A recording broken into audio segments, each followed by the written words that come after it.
Ao saber que o marido voltaria mais cedo da confraternização da empresa, decidi aproveitar para trocar a roupa de cama.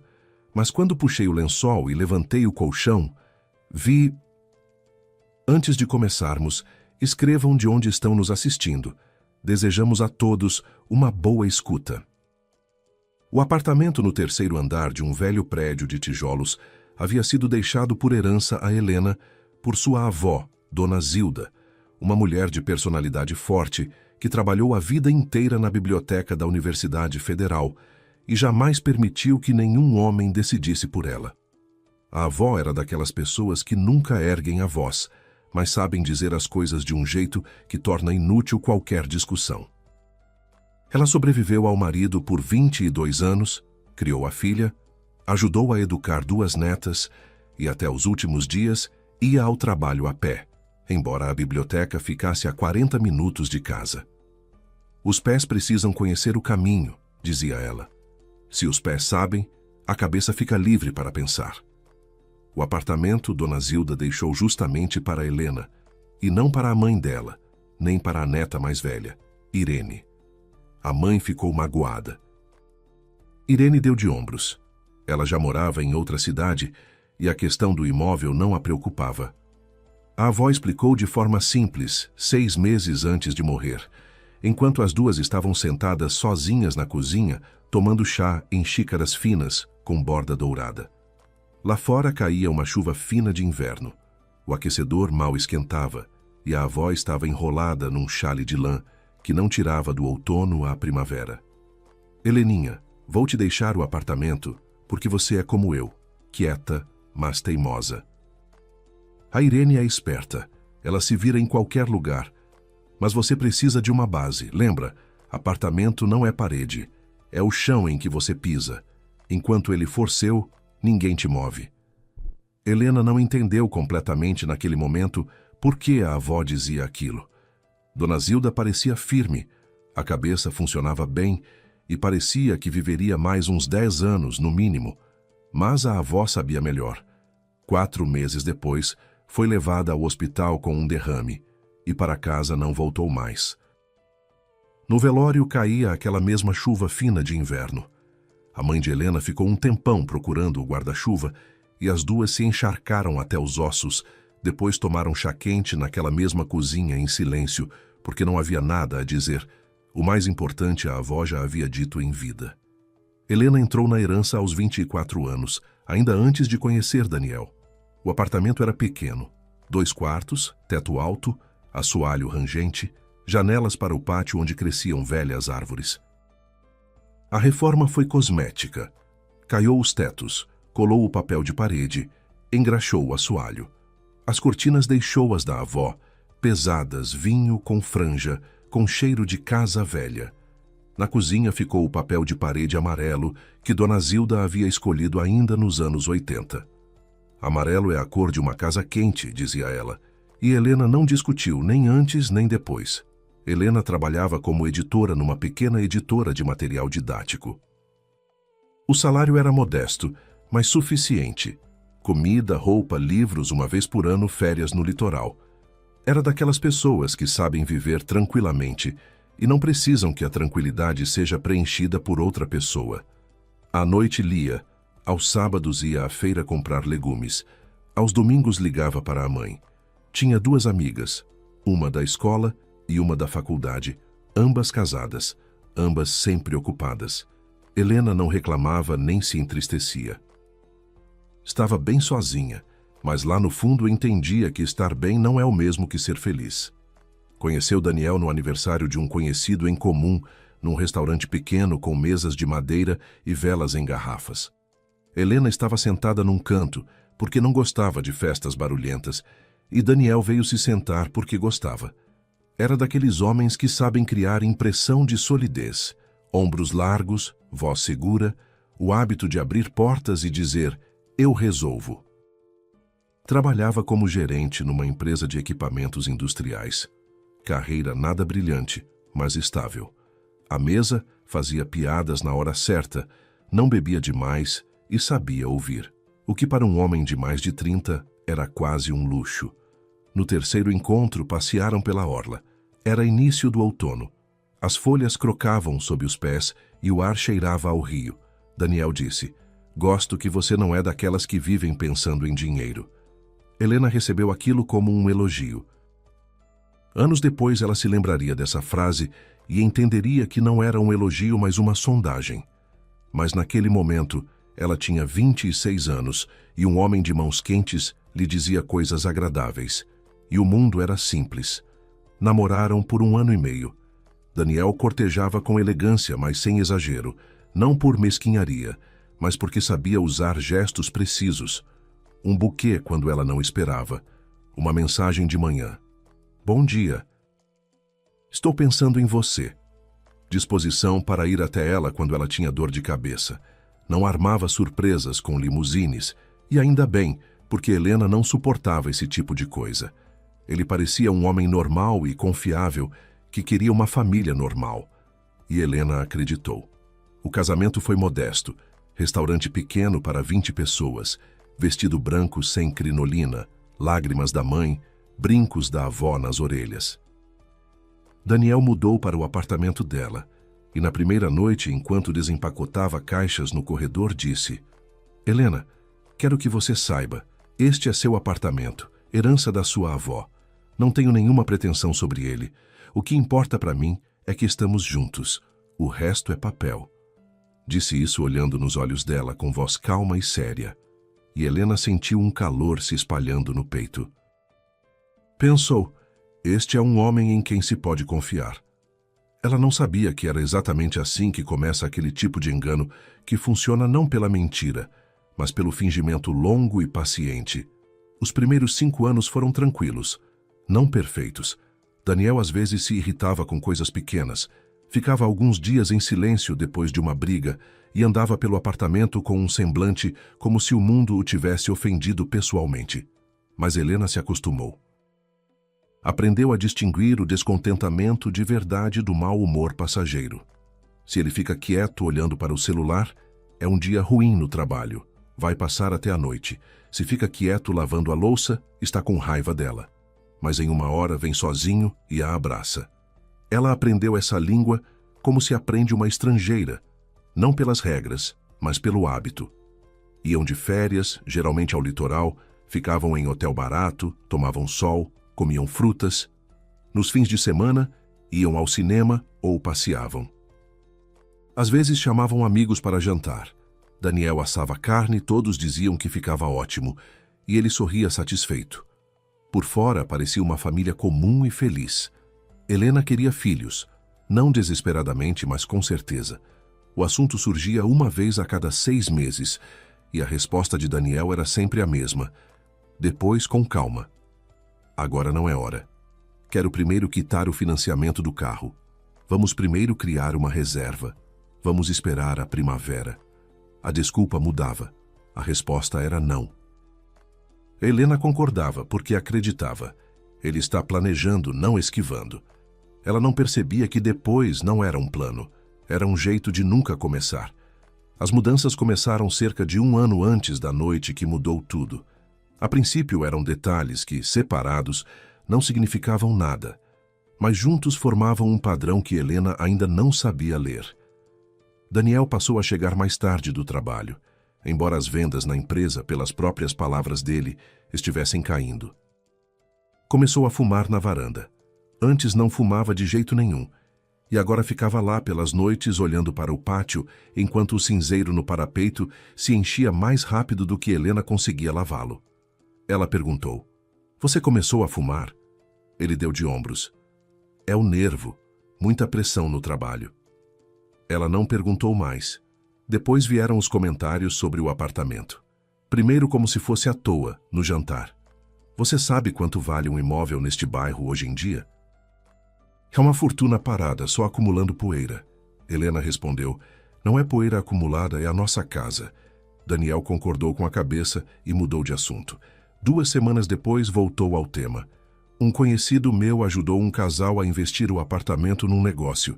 Eles agora moram numa chácara no interior e não abrem mão de nada. Imagine, casa própria, terreno, piscina." Helena balançou a cabeça. "Este é o apartamento da vovó." Não vou vender. Daniel voltou a concordar, mas nos olhos dela viu não concordância, mas cálculo, como se ele estivesse traçando um caminho alternativo para o mesmo destino. Havia ainda outro detalhe. Daniel ficou mais cuidadoso com o celular. Antes o largava em qualquer lugar, na mesa da cozinha, no braço do sofá, na prateleira do banheiro. Agora o carregava no bolso mesmo em casa, e toda vez que Helena passava perto, ele cobria a tela com a palma da mão. Quando o celular tocava, saía para o corredor ou para a varanda. Quando chegava uma mensagem, só conferia quando Helena estava em outro cômodo. Ela percebeu isso não de uma vez, mas aos poucos, como se percebe uma trinca na parede. Primeiro você acha que imaginou, depois vê que ela cresceu. Helena se dizia: todo mundo tem mensagens de trabalho que não quer mostrar. Talvez ele esteja resolvendo algum problema e não queira preocupá-la. Talvez seja só um hábito, mas em algum lugar por dentro, naquele lugar que não tem nome, mas que sempre sente antes de a cabeça entender, já havia despertado uma presciência de traição. Silenciosa, como um farfalhar atrás da parede. Não se podia provar nem ignorar. Ela simplesmente existia e esperava. Naquela sexta-feira, Daniel foi para a confraternização da empresa logo depois do almoço. Evento anual da firma. Restaurante fora da cidade. Mesas compridas, discursos da diretoria, depois música e dança até meia-noite. Todo ano a mesma coisa, e todo ano Daniel voltava depois da meia-noite, levemente alegre, cheirando a cigarro alheio e a restaurante, e de manhã dormia até tarde. E Helena preparava um café forte e não fazia perguntas, um ritual comum ao qual ela já estava habituada. Helena ficou sozinha em casa e aproveitou o momento. Ela gostava de noites solitárias, não porque não amasse o marido, mas porque no silêncio do apartamento vazio era possível ser ela mesma sem esforço, sem ajustar o jantar ao horário de outra pessoa, sem monitorar se a televisão estava no volume certo, sem perguntar: você quer chá ou café? E esperar a resposta. Simplesmente existir. Esquentou sobras do jantar de véspera, comeu na cozinha de pé perto da janela, olhando para o pátio onde as velhas árvores já haviam perdido as folhas e o poste de luz na entrada iluminava o asfalto molhado. Depois foi para o quarto, ligou um filme, uma comédia romântica francesa que queria ver há muito tempo, mas que assistir com Daniel era incômodo, pois ele não suportava legendas e sempre comentava em voz alta. Assistiu até a metade, percebeu que estava adormecendo, apagou a televisão e alcançou o celular para ver as horas. Eram quase 10 da noite, quando a tela piscou com uma mensagem. Aqui está chato, vou sair mais cedo. Estou em 1 hora. Helena releu 2 vezes. Daniel nunca saía da confraternização mais cedo. Era daqueles que ficam até o fim e ainda ficam meia hora no estacionamento conversando com colegas. Mas tudo bem, talvez estivesse cansado, talvez realmente entediado. Ela respondeu: ok, te espero, e pensou: que pelo menos a casa esteja aconchegante. Um pensamento simples e corriqueiro, trocar a roupa de cama, um lençol limpo depois de um dia longo, cheirinho de fresco, uma coisa pequena, mas daquelas que tornam a noite agradável. Helena abriu o armário no corredor, onde a roupa de cama ficava empilhada com cuidado. Ela gostava de ordem nessas coisas, herança da avó. Pegou um conjunto azul celeste de algodão, comprado no ano anterior numa promoção.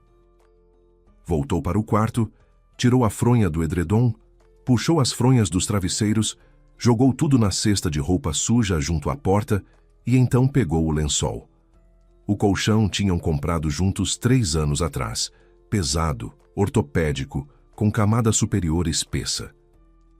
O vendedor da loja ficou explicando longamente sobre zonas de suporte e molas independentes.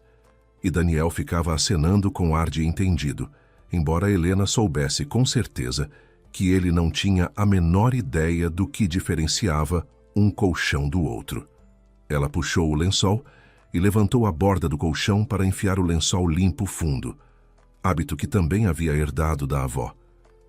O lençol precisa ser enfiado de tal forma que nenhuma ponta solte durante a noite. A mão tocou algo duro. plano com bordas lisas como um livro fino ou uma revista. Helena franziu o senho. Ela com certeza não havia colocado nada ali. Puxou e tirou uma pasta envelope de plástico transparente com fecho no topo, uma pasta comum de papelaria, do tipo vendido em qualquer loja por uns trocados. Dentro eram visíveis folhas brancas. Helena sentou na beirada da cama. O fecho clicou quieto, quase sem som. Ela retirou as folhas, eram 4, e começou a ler. As mãos já tremiam, embora o cérebro ainda não tivesse processado o que via. O corpo entendeu antes. O primeiro documento estava impresso em papel encorpado com logotipo e carimbos. Contrato de compra e venda preliminar de apartamento. Do seu apartamento, endereço, metragem, número de matrícula, tudo coincidindo. Comprador, construtora Vetor Litida, um nome que Helena nunca tinha ouvido. O valor, ela leu o número 2 vezes e sentiu algo apertar na altura das costelas. O valor estava bem abaixo do de mercado, uns 35% a 40% a menos, como se alguém tivesse muita pressa em vender e estivesse disposto a dar desconto desde que fechasse rápido. Na parte inferior, havia a assinatura do vendedor. Helena Cristina Menezes. Helena ficou olhando para essa assinatura e sentiu um frio subindo devagar pelas costas. Aquela não era a assinatura dela. Ela conhecia a própria assinatura tão bem quanto conhecia o próprio rosto no espelho. Cada curva, cada pressão, cada laço habitual. Era parecida, muito parecida. Alguém claramente havia treinado. Mas as letras estavam um pouco diferentes. O espaço entre elas era ligeiramente maior e o laço da letra maiúscula tinha uma volta redonda demais. O dela sempre saía alongado, um pouco anguloso. Alguém havia falsificado a assinatura dela. Alguém que tinha visto aquela assinatura milhares de vezes em recibos, em cartões, em documentos que ficavam na gaveta da escrivaninha. Alguém que morava com ela. O segundo documento era uma cópia de documento de identidade. Uma mulher desconhecida olhava da fotografia com um olhar calmo e tranquilo. Natália Oliveira, 32 anos, endereço numa cidade do interior. Cabelos claros, sobrancelhas retas, queixo ligeiramente levantado. Bonita à sua maneira, daquelas que chamam de agradáveis. Não uma beleza, mas fica na memória. Helena nunca a havia visto. Virou a folha como se no verso pudesse haver uma explicação, mas estava em branco. O terceiro documento era a impressão de uma reserva de passagens aéreas. 2 passagens só de ida sem data de retorno. Nomes: Daniel Andrade Menezes e Natália Oliveira. Data do voo: daqui a 3 semanas. Voo matutino. Helena imaginou Daniel levantando de madrugada, se vestindo em silêncio no escuro, pegando uma mala que com antecedência havia escondido na garagem de algum amigo e saindo do apartamento, fechando a porta com cuidado para não acordar a esposa. E a esposa dormindo sem saber que em poucos dias viriam pessoas da construtora Vetor Litida com documentos em mãos e diriam que o apartamento havia sido vendido. A 4ª folha. Bilhete escrito à mão em meia folha de caderno. A letra de Daniel, miúda e apressada. Uma lista de afazeres numerada. 1. Cartório de notas. Preparar procuração. 2. Construtora Vetor. Reunião na 4ª. Confirmar prazos. 3. Passagens pagas. Encaminhar confirmação para N. 4. Fechar a conta após a transferência. 5. Sacar em dinheiro não mais de 300 por vez. O último item estava sublinhado 2 vezes. Helena pousou as folhas sobre os joelhos. O quarto ao redor era o mesmo de sempre. Paredes bege, cortinas vinho da avó, abajur da mesinha de cabeceira, foto do casamento na cômoda. Tudo no lugar, nada havia mudado. Mas tudo havia mudado. O mundo não desabou. Ele mudou de textura. Como se tudo o que ela havia tocado nos últimos 7 anos fosse cenário de papier-mâché. Bonito, cuidadoso, convincente, mas por dentro, oco. O marido, a família, as palavras, o que importa para mim é que estamos juntos. A voz dele, as mãos dele, o hábito de beijá-la na cabeça antes de dormir. Tudo aquilo era adereço num roteiro alheio, no qual ela havia recebido o papel de pessoa fácil de enganar, porque era quieta, confiante e não fazia perguntas. Ela não sabia quanto tempo ficou sentada assim. 1 minuto, 5, 15. O tempo ficou denso e imóvel como o ar antes de uma tempestade. O primeiro impulso foi ligar para a mãe, contar tudo, ouvir a voz dela, chorar no telefone como na infância.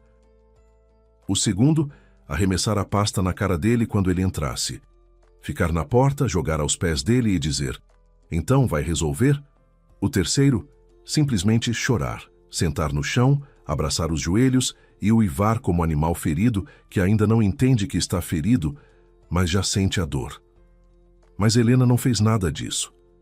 Em vez disso, levantou, foi à cozinha, tirou um copo do armário, encheu de água da torneira e bebeu devagar, olhando para o próprio reflexo na janela escura da cozinha. No pátio ardia o poste. As árvores estavam pretas e peladas. Do reflexo a olhava uma mulher de 34 anos, com olheiras e têmporas úmidas de suor. Editora de material didático com salário que dava exatamente para a vida. Mas aquela mulher tinha um apartamento, tinha bom senso e tinha a voz da avó na cabeça dizendo: "Enquanto o chão for seu, ninguém te move."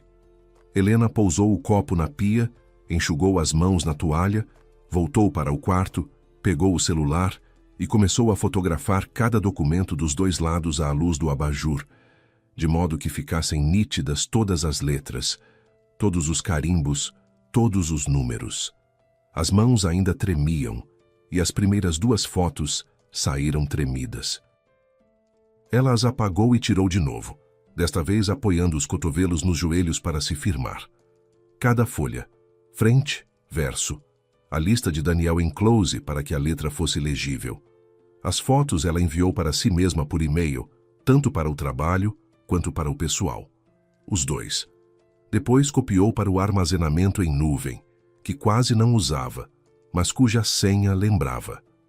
Depois pensou por 1 segundo e encaminhou para o e-mail da amiga de escola Marina com a anotação: "Não abra ainda. Vou explicar depois. Só guarda." Em seguida, dobrou todas as folhas cuidadosamente de volta para a pasta, fechou o fecho, foi até a cama, levantou a borda do colchão e enfiou a pasta exatamente no lugar onde havia encontrado, perto da parede, um pouco à esquerda do centro. Baixou o colchão, passou a mão pela superfície, verificou que nada sobressaía, nada a abaulava. Depois pegou o lençol limpo e fez a cama. Alisou as dobras, acomodou os cantos, colocou a capa no edredom, pôs as fronhas nos travesseiros. Quando terminou, a cama estava perfeita, branca, lisa, fresca, sem nenhum rastro de que um mundo havia acabado de se virar ao avesso ali. Helena trocou de roupa, deitou por cima do edredom com um livro e acendeu a luz de leitura. O livro estava aberto na página onde havia parado 3 dias antes, mas as letras não formavam palavras. Diante dos olhos estavam os números do contrato e o laço redondo da assinatura falsificada. Ela ia virando as páginas sem ler e esperou. Daniel voltou no começo das 11 da noite. Ela ouviu o clique da fechadura, ouviu ele tirar os sapatos no corredor. Um bateu na parede, como sempre. Depois passos, barulho de água no banheiro, rangidos. Ele entrou no quarto levemente alegre, não bêbado, mas com aquele brilho nos olhos e aquela fala um pouco mais lenta que apareciam depois do 3º cálice. "Ah, você ainda não dormiu", disse ele, sentando na beirada da cama. "Obrigado por ter trocado a roupa. Aqui é lar, dá para sentir." Inclinou-se e beijou a cabeça dela, com aquele gesto habitual que ela sempre havia gostado. Helena sorriu no canto da boca, não mais do que isso, exatamente como costumava sorrir. "Como foi a confraternização?" ela perguntou. "Ah, que tédio! A mesma coisa todo ano. O diretor fez de novo o discurso do espírito de equipe. A contabilidade cantou de novo. O Serginho da logística foi dançar de novo." Ele falava com leveza, sem esforço, e Helena ouvia e acenava com a cabeça.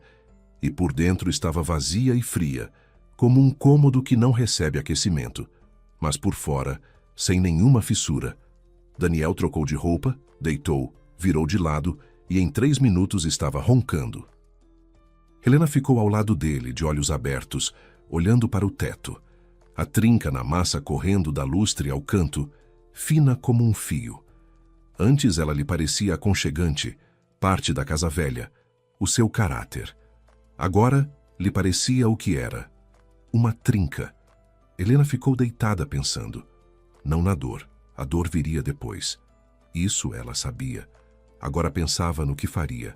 Não amanhã, não depois de amanhã, logo de manhã. De manhã, enquanto Daniel ainda dormia, ela foi à cozinha e fez uma ligação. O número estava numa velha agendinha que a avó guardava na gaveta do armário e que Helena havia levado após o velório, sem saber bem por quê, simplesmente não conseguiu jogar fora. Entre as páginas havia uma folha seca e recibos de lavanderia de anos atrás. Na letra Z havia um registro, Dr. Zelante e um número de telefone. Helena discou e ouviu uma voz rouca, de velho, mas clara. Alô, seu Arthur, bom dia. O senhor provavelmente não se lembra de mim. Sou Helena, neta da dona Zilda. O senhor ajudou a vovó com a escritura do apartamento.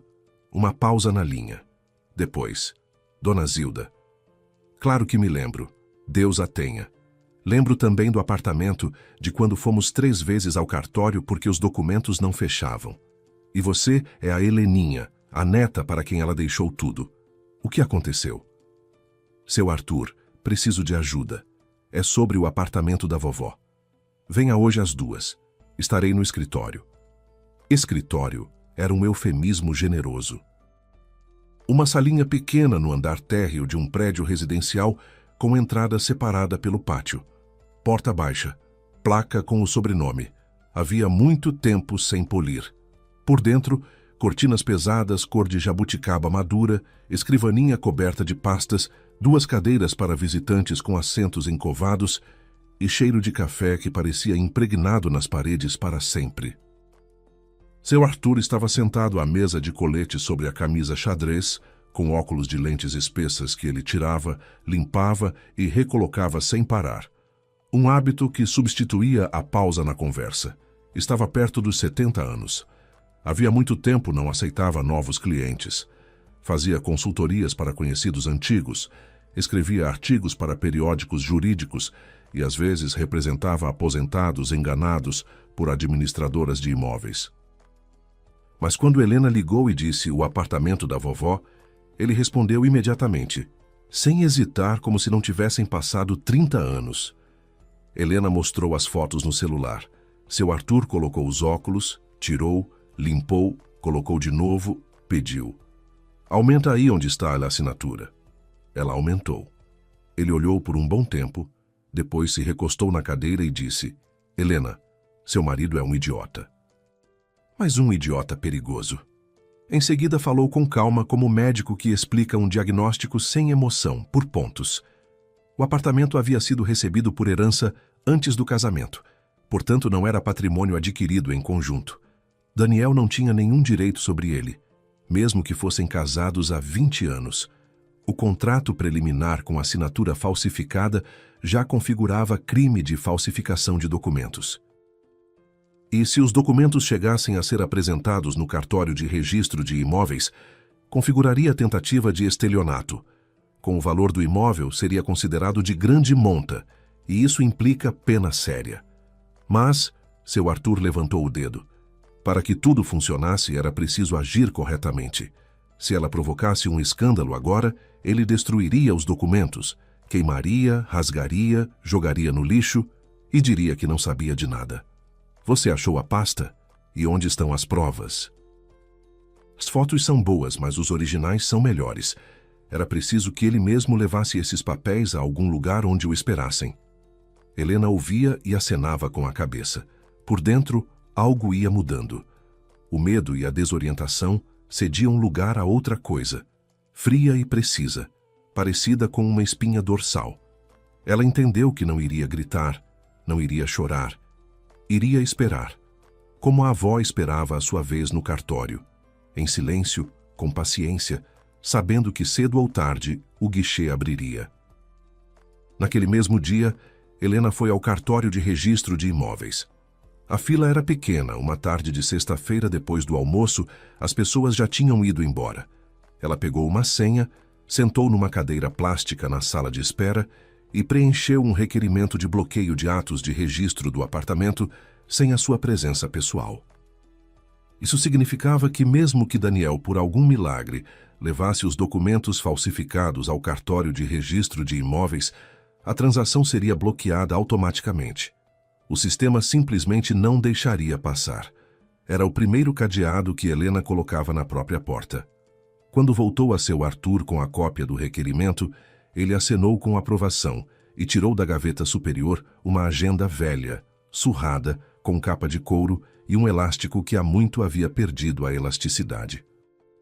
Folheou, encontrou a página certa e disse: "Tenho um conhecido na Delegacia de Crimes Econômicos, o delegado Cardoso, Roberto Cardoso, da velha guarda, daqueles que ainda lembram para que serve a polícia. Se mostrarmos o material a ele, ele vai se engajar. Sem pressão. Simplesmente estará por perto quando for preciso. Você concorda?" Helena concordava. Helena estava pronta. Os dias seguintes foram para Helena uma provação para a qual é impossível se preparar.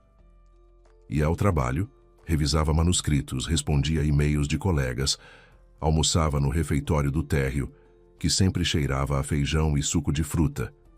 E durante todo esse tempo, funcionava por dentro um mecanismo invisível que contava os dias, as horas e os minutos até a sexta-feira. Ela sabia o que Daniel não sabia. Sabia o que ninguém ao redor sabia, nem colegas, nem a mãe, nem as amigas. E desse saber, o mundo ao redor ficou parecido com um palco onde todos vivem os seus papéis, sem imaginar que o cenário está prestes a desabar. Daniel, nesses dias, se comportou como se sentisse que precisava preparar o terreno, ou talvez simplesmente seguisse o plano, no qual a última semana antes da transação estava reservada para que a esposa ficasse tranquila e não fizesse perguntas.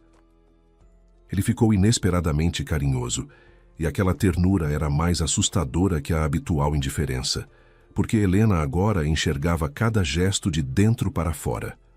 No sábado, chegou em casa com flores, rosas brancas, as mesmas de que ela gostava.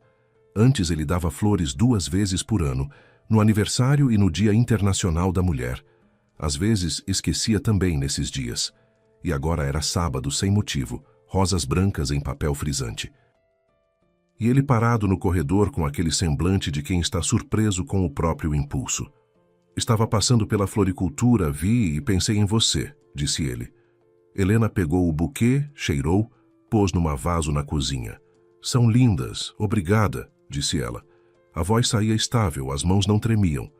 Só lá embaixo das costelas havia aquela pontada, como se alguém fosse enrolando devagar um arame. No domingo ele preparou o jantar. A primeira vez em 6 meses, talvez mais. Tirou da geladeira um frango, cortou legumes, achou na prateleira os temperos que Helena comprava e que ninguém além dela usava. Cozinhou por um bom tempo, com barulho, com estrépito de frigideiras e cheiro de alho pelo apartamento inteiro. Pôs a mesa de verdade. Não simplesmente largou os pratos, mas dobrou guardanapos, acendeu uma vela, abriu uma garrafa de vinho. Helena sentou do lado oposto, comeu, elogiou, brindou com a taça, sorriu e por dentro contou. Faltam 5 dias. Depois do jantar, ele se sentou no sofá ao lado dela, abraçou pelos ombros e começou a falar. A voz estava mansa, confidencial. Aquela mesma voz com que havia dito certa vez: "O que importa para mim é que estamos juntos. Sabe, Helena, tenho pensado muito. Somos 7 anos juntos e quero que a gente esteja bem, de verdade bem. Encontrei uma opção. Dá para entrar num negócio sério, sólido, mas para isso é preciso assinar alguns papéis. Nada grave, só uma formalidade. Precisaria lavrar uma procuração no cartório de notas para dar o apartamento como garantia, para o banco aprovar o crédito. Já conversei com um tabelião. Podemos ir na semana que vem." Helena não virou a cabeça. Ficou olhando para a tela da televisão onde passava uma série sem som. Que negócio! Ela perguntou em voz tranquila. Um conhecido meu está abrindo uma construtora. Precisa de sócios. O investimento não é grande, mas em 2 anos, chácara no interior, carro, tudo como gente de bem. Estou fazendo isso por nós, Helena. Por nós, ele repetiu. E essa palavra ficou suspensa no ar entre eles, como uma moeda jogada ao alto e esquecida. Por nós. Ela se lembrou das passagens para 2, sem data de retorno, do nome Natália Oliveira ao lado do nome dele na reserva, da lista escrita à mão, sacar não mais de 300 por vez. Por nós. Aquilo era ele e aquela mulher. E Helena nesse nós era uma linha no orçamento. Tudo bem, disse ela. Me conta mais detalhes durante a semana. Agora estou cansada. Daniel acenou, beijou-a na têmpora e foi ao banheiro. Helena ficou no sofá e ficou sentada por um longo tempo, sem se mover, olhando para a vela que acabava na mesa. A cera escorria no pires em trilhas irregulares e a chama piscava, e a sombra na parede balançava como um pêndulo. Na segunda-feira à noite, Helena ligou para seu Arthur do escritório. Fechou a porta, falou baixinho com o telefone colado ao ouvido. Contou sobre a conversa no sofá, sobre o cartório de notas, sobre o fato de Daniel ter falado numa visita ao tabelião na semana seguinte, mas ainda não ter dito o dia. Quer dizer que vai dizer em breve, disse o advogado. Assim que ele falar o dia e a hora, me ligue imediatamente. Eu falo com o Cardoso e estaremos prontos. O principal é não mudar o comportamento. Nenhuma palavra a mais, nenhum olhar a mais. Você é a esposa que confia no marido. Fácil de dizer. Não mude o comportamento. Helena aprendeu a controlar o rosto, a voz, as mãos. Desenvolveu um conjunto de reações que acionava automaticamente, como atriz que representa o mesmo papel todas as noites. Quando Daniel dizia nós, ela acenava.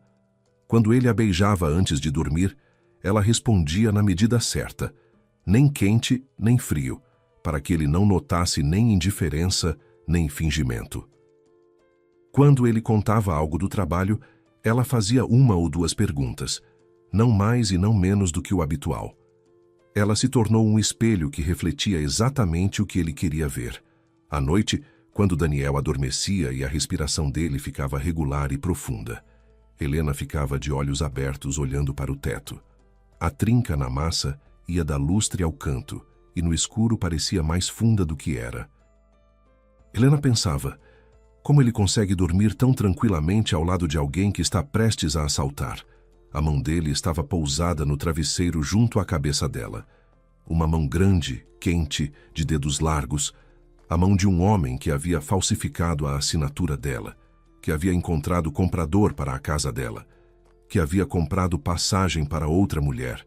E ainda assim, ele dormia como dormem as pessoas, de consciência tranquila, profundamente, sem sonhos, com a boca levemente aberta.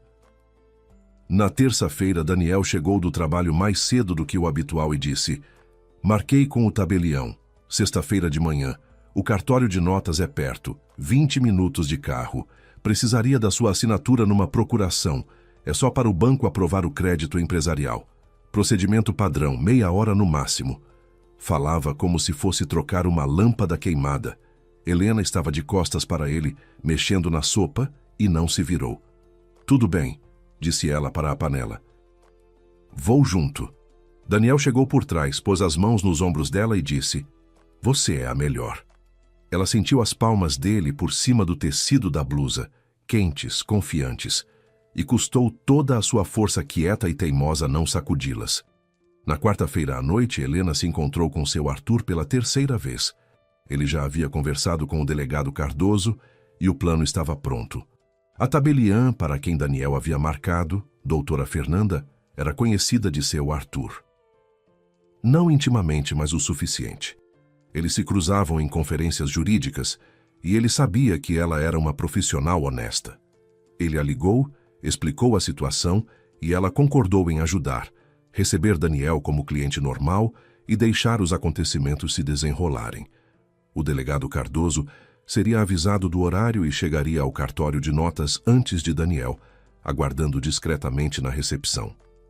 Você chega cedo, disse seu Arthur. De manhã, antes de sair, tira a pasta debaixo do colchão e traz para mim. Os originais precisam estar sobre a mesa quando ele entrar. Helena acenou. Naquela noite, dormiu pela primeira vez em uma semana. Pouco, levemente, mas dormiu. A decisão havia sido tomada, o plano existia, e isso trouxe alívio. Como fica aliviado um doente quando o médico finalmente dá o diagnóstico e diz o que vai fazer. A sexta-feira começou com chuva, fina de outono, daquelas que não caem, mas ficam no ar como poeira úmida. Daniel acordou de bom humor, barbeou-se, vestiu uma camisa limpa, engraxou os sapatos. Helena ouvia ele cantarolar no banheiro, algo sem melodia. E aquele som, o som de um homem que acredita que hoje é o seu dia, provocou nela um sentimento tão agudo que por um segundo ela fechou os olhos e apertou a borda da mesa da cozinha até os nós dos dedos ficarem brancos. Depois soltou, serviu o café, pôs 2 xícaras na mesa. — Você está pronta? Perguntou Daniel aparecendo na cozinha. — Vamos sair com folga. — Preciso passar num lugar pelo caminho, disse Helena. — Vou mais cedo, a gente se encontra lá. Me manda o endereço. Daniel franziu levemente o senho. Não estava nos planos dele, mas não discutiu. Mandou o endereço pelo mensageiro e saiu primeiro. Helena, ficando sozinha, foi ao quarto e levantou a borda do colchão. A pasta estava no lugar, transparente, com fecho, exatamente onde havia guardado uma semana antes. Ela a tirou, colocou na bolsa e saiu. O cartório de notas ficava numa rua tranquila, num sobrado antigo, no andar térreo, com uma placa discreta e porta pesada com maçaneta de bronze. Helena chegou 40 minutos antes. Na recepção, já a aguardavam. Seu Arthur, em terno escuro formal, que devia ser usado 2 vezes por ano, com pasta de couro fechada nos 2 fechos.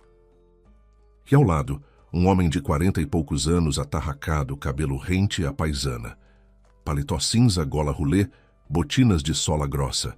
Era o delegado Roberto Cardoso, que havia chegado mais cedo conforme combinado. Ele tinha o rosto impassível de um homem que havia visto esse tipo de história centenas de vezes e havia muito parado de se surpreender. Deu a mão a Helena, rápido, de negócios, e disse: Helena, tomei conhecimento do material. Está tudo claro. Você está fazendo certo. Hoje só registramos. Comporte-se naturalmente. O resto fica conosco. A tabeliã doutora Fernanda saiu do gabinete. Uma mulher de 50 e poucos anos, com cabelo curto e olhos atentos por trás dos óculos. Estendeu a mão a Helena e disse em voz baixa: Por favor, entre. Está tudo preparado. Helena entrou no gabinete e tirou da bolsa a pasta transparente com fecho, aquela mesma que de manhã, enquanto Daniel tomava banho e cantarolava algo sem melodia, ela havia retirado silenciosamente debaixo do colchão e colocado na bolsa. Seu Arthur dispôs ao lado as fotos impressas dos documentos e os requerimentos sobre a falsificação da assinatura. Na madeira laca escura, tudo aquilo parecia organizado e inevitável, como peças de museu. Faltando poucos minutos para o horário marcado, a porta da recepção abriu e entrou Daniel. Camisa limpa, sapatos engraxados, cabelo arrumado, uma pasta debaixo do braço com o formulário de procuração geral para a disposição do apartamento, que Helena deveria assinar em presença da tabeliã. Era o seu caminho limpo. Se a esposa assinasse a procuração, o contrato falsificado da pasta debaixo do colchão nem seria necessário. No rosto havia o sorriso de um homem que chegou a uma reunião, onde tudo já está decidido. Acenou para a recepcionista, entrou no gabinete, viu Helena e sorriu ainda mais. Ah, você já está aqui. Ótimo. Depois, o olhar deslizou pela mesa e parou. Na superfície escura e envernizada, bem diante dele, estava a pasta plástica transparente com fecho. A sua pasta, aquela que havia escondido sob o colchão e que deveria ficar lá até que tudo terminasse. Ao lado, cópias nas quais reconheceu a própria letra, a própria lista de afazeres, a cópia do documento de identidade de Natália. O sorriso não desapareceu de uma vez. Ele foi escorregando devagar, como tinta a óleo numa superfície vertical, escorrendo dos olhos para os lábios, dos lábios para o queixo. Ele transferiu o olhar para Helena, para seu Arthur, que estava de pé junto à janela com os braços cruzados sobre o peito, para o delegado Cardoso, que estava sentado num canto com uma perna sobre a outra, olhando para Daniel sem expressão nenhuma. Daniel, começou a tabeliã, por favor, tome assento. Sua esposa apresentou uma declaração de que a assinatura dela no contrato preliminar de compra e venda do apartamento foi falsificada. Não posso lavrar nenhum documento nesta visita. Além disso, há aqui um representante dos órgãos policiais. Daniel ficou parado, sem se mover. A pasta com o formulário de procuração escorregou devagar de debaixo do braço e caiu no chão. As folhas se espalharam pelo assoalho como um leque. Ele não se abaixou para apanhar. A boca se entreabriu como se fosse dizer algo, mas as palavras não vieram. Pela primeira vez em 7 anos de vida em comum, Helena o via sem máscara, e por baixo da máscara não havia nada. Nem astúcia, nem atrevimento, nem mesmo raiva. Só desconcerto e medo, nu, feio, o medo de um homem que foi pego. 1 minuto se passou, talvez menos, mas para Helena pareceu uma vida inteira. Então, a porta do gabinete abriu de novo e entrou uma mulher. Loira, de casaco cinza, com costas eretas e cabelo preso. Entrou hesitante, olhou primeiro, depois cruzou a soleira como alguém que não tem certeza se veio ao endereço certo. Era Natália Oliveira, a mesma cujo documento Helena havia encontrado sob o colchão, ao lado do contrato falsificado e das passagens. Daniel não a havia convidado.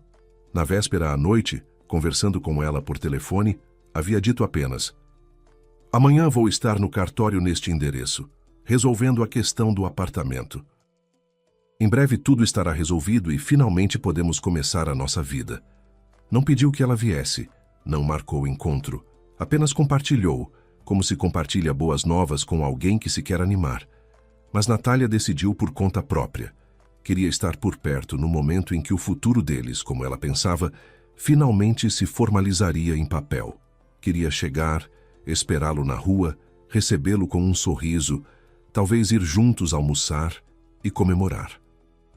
Ela não sabia que naquele gabinete estava a esposa, com quem ele supostamente havia se divorciado há muito. Não sabia que o apartamento era de outra pessoa. Não sabia de nada. Ela entrou e viu Helena, e algo no seu rosto estremeceu. Não de imediato. Primeiro uma leve perplexidade. Por que tanta gente?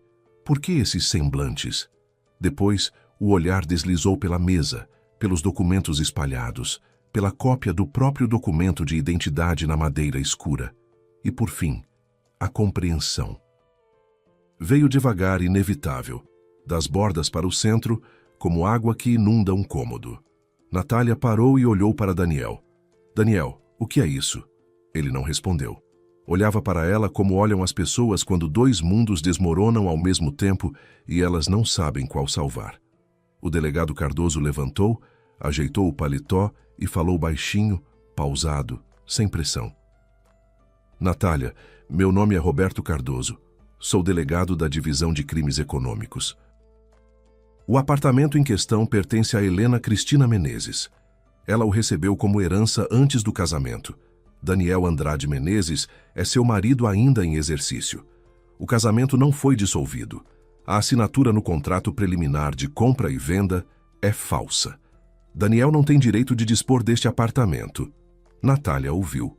O rosto foi empalidecendo devagar, não como no cinema, onde as pessoas ficam brancas num segundo, mas de verdade, em manchas. Primeiro a testa, depois as bochechas, depois os lábios ficaram da mesma cor da pele. Ela se virou para Daniel. Ele estava de braços caídos, sem erguer os olhos. "Sério", disse ela. Uma palavra, mas naquela palavra havia tudo: amargura, raiva, vergonha e a compreensão de que havia sido enganada tão metodicamente quanto Helena. Só que em outra direção. Para Helena, ele mentia que era fiel. Para Natália, que estava livre. Havia usado as duas, Havia considerado as duas peças no próprio jogo. Daniel finalmente começou a falar, rápido, com ardor, pulando de uma coisa para outra como um homem que tenta apagar um incêndio em 3 cômodos ao mesmo tempo. Esperem, isso não é o que parece. Os documentos são apenas um rascunho. Eu só queria saber quanto vale o apartamento. Só para ter uma ideia.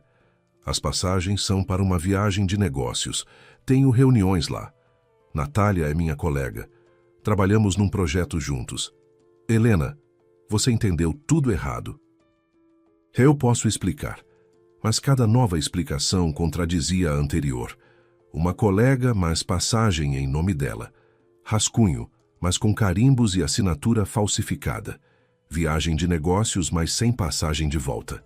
As palavras caíam como troco de bolso furado, e a cada segundo havia menos delas, e o silêncio no gabinete ficava mais denso. Em 5 minutos, o delegado Cardoso levantou a mão, com a palma para frente, sem brusquidão, mas de tal forma que Daniel parou no meio da frase. Chega, Daniel. É melhor calar e pensar num advogado. Natália foi a primeira a sair. Ela se virou para ir, deu um passo, depois parou, olhou de volta para Helena, e Helena viu nos olhos dela não hostilidade, não rivalidade, mas algo muito pior e muito mais humano. Vergonha. A vergonha de uma mulher que acreditou numa mentira alheia e agora está diante da outra mulher que aquela mentira feriu. Me desculpe, disse Natália baixinho. Eu não sabia. Helena acenou com a cabeça. Ela entendia. Natália trabalhava como recepcionista num consultório médico. Criava sozinha uma filha de 5 anos e via em Daniel o que mulheres solitárias veem em homens que sabem criar impressão de solidez. Uma chance. Uma chance de ter uma família normal, um segundo pai para a criança. Um homem que dissesse eu resolvo e resolvesse. Daniel havia contado a ela que havia se divorciado há tempo, que o apartamento era dele, que uma vida nova estava pela frente. A Natália acreditou, como em seu tempo acreditara Helena. Só soube a verdade não no silêncio do próprio quarto, mas num gabinete de cartório alheio diante de pessoas estranhas. A porta se fechou atrás de Natália, quietinha. Daniel estava no meio do gabinete, e Helena o olhava. Esse homem com quem havia passado 7 anos, com quem havia dormido na mesma cama, para quem havia preparado café de manhã, e não o reconhecia. Não porque ele tivesse mudado, mas porque pela primeira vez o via como era. Tudo o que se seguiu àquela sexta-feira foi rápido e feio, como costuma ser a derrocada de toda a vida dupla. A tabeliã doutora Fernanda recusou-se a lavrar qualquer documento e registrou o incidente. O delegado Cardoso recebeu de Helena a declaração oficial ali mesmo no gabinete, tirou do malote formulários, preencheu tudo no local, pediu que ela assinasse. A pasta com os originais, o contrato, o documento de Natália, a impressão das passagens, a lista manuscrita de Daniel, ele guardou num envelope de provas e assinou com caneta marcadora. Seu Arthur entregou o requerimento preparado sobre a falsificação da assinatura e as cópias das fotos dos documentos. Tudo levou menos de 1 hora. Daniel ficou sentado nesse tempo numa cadeira junto à parede, sem se mover, olhando para um ponto fixo no chão. Nenhuma vez tentou se levantar, nenhuma vez abriu a boca. O homem que 1 hora antes havia entrado por aquela porta com o sorriso de um vencedor havia se tornado um saco do qual esvaziaram o ar. Foram para casa separados. Helena de aplicativo, em silêncio, olhando pela janela as ruas molhadas. Daniel, não sabia como.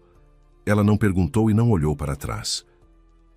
Quando abriu a porta do apartamento, o corredor estava escuro e silencioso, e aquele silêncio lhe pareceu diferente. Não vazio, mas limpo, como costuma ser depois de uma tempestade. Ela foi ao quarto, tirou do armário 2 malas grandes, azul escuro e preta ambas dele, e começou a guardar as coisas de Daniel. Camisas da prateleira, pulóveres da gaveta, calças dos cabides, barbeador, carregador, fones, alguns livros que ele nunca havia lido. 2 pares de sapatos do armário de calçados no corredor. o casaco de inverno. Ela dobrava com cuidado, sem raiva, como se embala pertences antes de uma mudança, quando se sabe com certeza que a esse lugar não se voltará mais. As malas ela deixou no corredor junto à porta de entrada, uma ao lado da outra. Daniel chegou 2 horas depois. Helena ouviu ele se enrolar por um longo tempo com a fechadura. As mãos, ao que parecia, não obedeciam. Entrou, viu as malas e parou.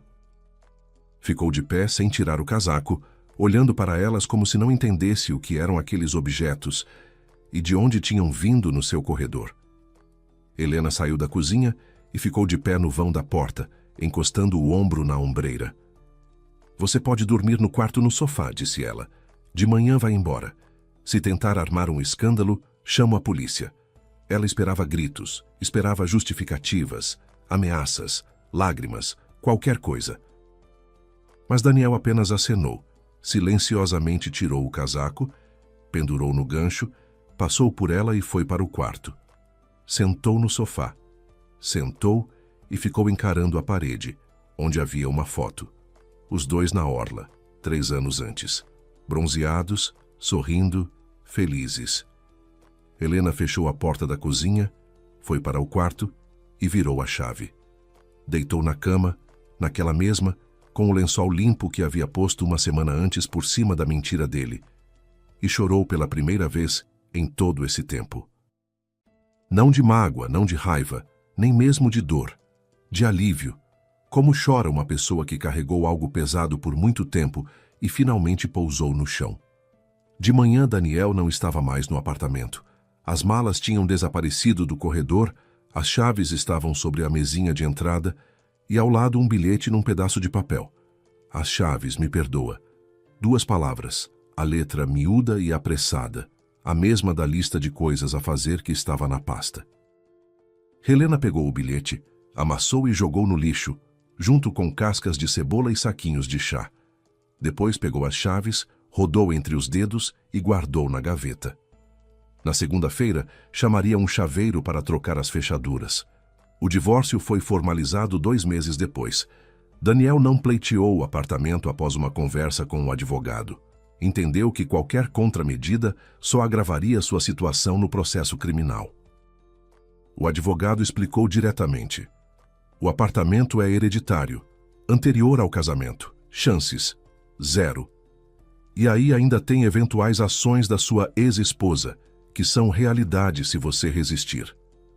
Daniel assinou todos os documentos no fórum sem uma palavra e retirou sua residência do apartamento voluntariamente. A juíza, uma senhora de rosto cansado, olhou para os dois, para a cabeça baixa dele e para as costas eretas dela, e não fez nenhuma pergunta além das obrigatórias. Divórcio. Ponto. No trabalho de Daniel, a história se tornou conhecida rapidamente. Numa empresa de porte médio, as notícias circulam à velocidade de uma corrente de ar. Quando o diretor foi informado de que um dos gerentes estava sob investigação por falsificação de documentos e estelionato, a conversa foi curta. Daniel foi chamado ao gabinete, uma declaração de demissão a pedido próprio foi colocada à sua frente junto com uma caneta. Ele assinou. Nem lhe ofereceram cadeira. O processo criminal seguiu o seu curso. A perícia confirmou a falsificação da assinatura. A construtora Vetor Lítida, na verificação, se revelou uma empresa de fachada registrada em nome de um laranja. O delegado Cardoso trabalhou metódico e sem pressa, montando elo por elo. O julgamento ocorreu 8 meses depois. Daniel confessou integralmente a culpa, cooperou com a investigação e se arrependeu, na medida em que um homem pego é capaz de se arrepender. Sentença. Pena suspensa. A transação não foi concluída. Dano não foi causado. Primeira condenação. Helena não buscou a prisão real. Era suficiente. Ele havia perdido tudo o que planejava obter: o apartamento, a esposa, a mulher que o esperava com as malas, o emprego, a reputação. Para um homem que passou 7 anos erguendo um castelo de cartas, o desmoronamento foi punição suficiente. Natália rompeu todos os contatos com ele no mesmo dia em que soube da verdade. Passados 6 meses, Helena se deparou com ela por acaso num shopping, no balcão de calçados infantis. Natália escolhia tênis para a filhinha. A menina de trancinhas rodava em volta da mãe e puxava pela manga. Elas se encararam. Natália ficou ligeiramente pálida, mas não desviou o olhar. Se aproximou primeira. Oi, Helena. Eu nunca consegui te dizer direito. Não encontrei as palavras naquela hora. Obrigada por não ter me envolvido nisso. Eu realmente não sabia. Ele disse que havia se divorciado, que o apartamento era dele. Não me ocorreu verificar, acreditei. Que burrice da minha parte. Você não foi burra, disse Helena. Você acreditou. Eu também acreditei por 7 anos. Natália acenou, apertou a filha contra si e foi embora. Helena olhou para ela se afastando e pensou que essa mulher também havia sido vítima. Só que numa outra poltrona do mesmo gabinete, passou 1 ano. Helena ainda morava no apartamento da avó no 3º andar do velho prédio de tijolos. Trocou as fechaduras, colou novo papel de parede no quarto, cinza claro, tranquilo, sem desenho. Jogou fora o colchão. Chamou carregadores que o desceram pela escada estreita, xingando nas curvas. Comprou um novo de outra marca, de outro tamanho, para que nada lembrasse o anterior. Forrou com roupa de cama branca, simples de bom algodão, e na primeira noite no novo colchão, dormiu tão profundamente quanto não dormia há muitos meses. No trabalho, Helena recebeu uma promoção, virou redatora sênior, e depois de mais 6 meses começou a dar aulas noturnas de revisão para autores iniciantes. Descobriu que sabia explicar bem, com paciência, com objetividade, sem condescendência. As pessoas se aproximavam dela, e ela demorou a entender por quê, mas depois percebeu. Havia nela aquela segurança tranquila, que aparece nas pessoas que passaram por uma traição e não quebraram. Não dureza, não cinismo, justamente segurança, silenciosa, como a voz da avó. E Helena começou a costurar. Aconteceu quase por acaso, depois do divórcio. Ela procurava algo para as mãos e para a cabeça, para que as noites não fossem tão longas. Comprou máquina de costura, tecidos, linhas. Começou com coisas simples, fronhas, guardanapos. Depois tentou roupa de cama, corte, costura, acabamento das costuras. Descobriu que seus pontos saíam retos, o corte era preciso, tinha sensibilidade para o tecido. Começou a fazer jogos sob encomenda, algodão de qualidade, acabamento à mão, iniciais bordadas. A amiga Marina, aquela mesma para quem Helena havia enviado as fotos dos documentos naquela noite, fotografou um jogo pronto num fundo bonito e postou nas redes. Até o fim do dia, chegaram 4 pedidos. Em uma semana, 12. Em um mês, Helena percebeu que sozinha não dava conta. Em 6 meses ela tinha um ateliê, um cômodo pequeno no prédio vizinho, com uma grande mesa para corte, 2 máquinas e prateleiras cheias de rolos de tecido. 3 assistentes. Vera, aposentada de mãos de ouro que costurava a vida inteira e distinguia percal de cetim no tato. Bia, uma jovem saída do curso técnico, rápida e dedicada. E Tânia, uma mulher de meia idade e fala pausada que veio pelo anúncio e se revelou a melhor bordadeira que Helena havia encontrado. As 4 trabalhavam juntas, tomavam café com biscoitos nos intervalos e ouviam rádio. E no ateliê sempre cheirava a tecido fresco e ferro de passar. Helena chamou o ateliê de roupa de cama limpa. As amigas diziam, nome estranho, simples demais. Precisava de algo mais refinado. Mas Helena sabia que nessas 2 palavras estava todo o seu caminho. Aquela noite em que decidiu trocar a roupa de cama e levantou a borda do colchão. A decisão de não gritar, não chorar, mas fotografar e repor no lugar. A voz da avó. O chão em que você pisa. E a vida nova, que começou quando ela forrou a cama com lençol limpo por cima da mentira alheia e seguiu em frente. Às vezes, nas noites, depois de terminar o trabalho no ateliê, Helena voltava para casa, tirava os sapatos no corredor, ia à cozinha e punha a chaleira. Sentava à mesa com a xícara de chá e olhava para o papel de parede amarelo. Aquele mesmo da avó, que ela nunca quis mudar. Ele havia desbotado em 40 anos, e Vera vivia dizendo: Helena, troca logo, que novidade, eu te ajudo numa noite. Mas Helena balançava a cabeça. Esse papel de parede fazia parte da casa, como o assoalho rangente, como as cortinas vinho, como a trinca no teto do quarto que ia da lustre ao canto, e não havia sumido a lugar nenhum. Dona Zilda havia escolhido aquele papel numa loja de materiais de construção nos anos 80. Segurou o rolo e disse à vendedora: Este o amarelo. Amarelo é a cor de uma casa quente.